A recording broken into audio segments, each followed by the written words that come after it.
Oedd hi'n hen bryd i ni fynd allan. Dwi wedi gweld isio siarad go iawn.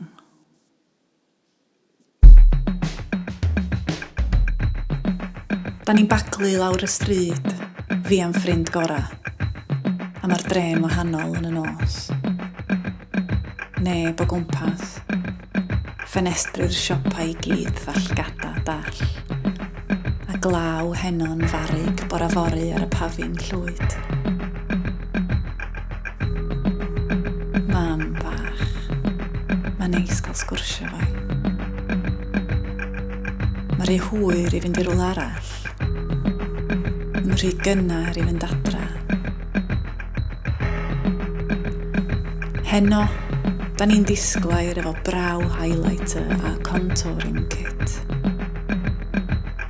Heno, da ni'n dal ac yn glam ac yn simsan mewn sodla sy'n creu rhythm ganol nos yn y dre dawel hon.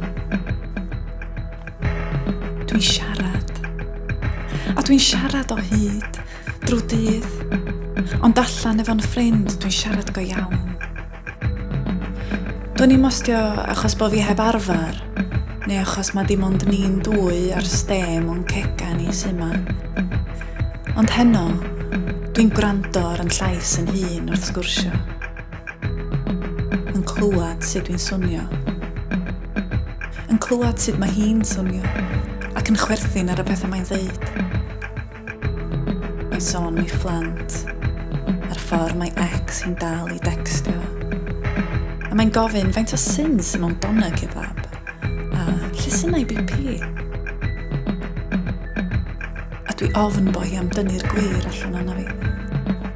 Ofn, ond yn gobeithio neith i fyd, achos mae'r llais ma angan deud.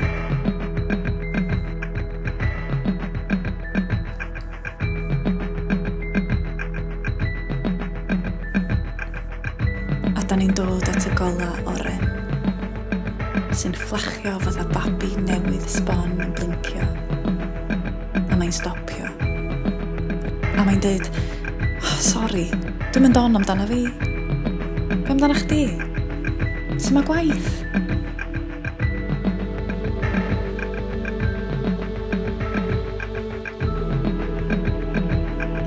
A mae 'na ormod o eiriau i'w deud. Ond dwi'n deithi. Bob dim. Yr holl bethau gwych a gwirion, a'r holl bethau torri calon, a mae'n gwrando. A mae'r geiriau fatha clyma yn datod o'n gwmpas i. Stem y brawddegan troi'n ddim yn y nos.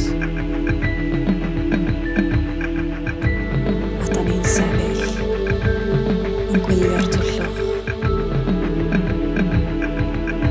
yn gwylio'r dre yn cysgu, yn gwylio adlewyrchiad y gola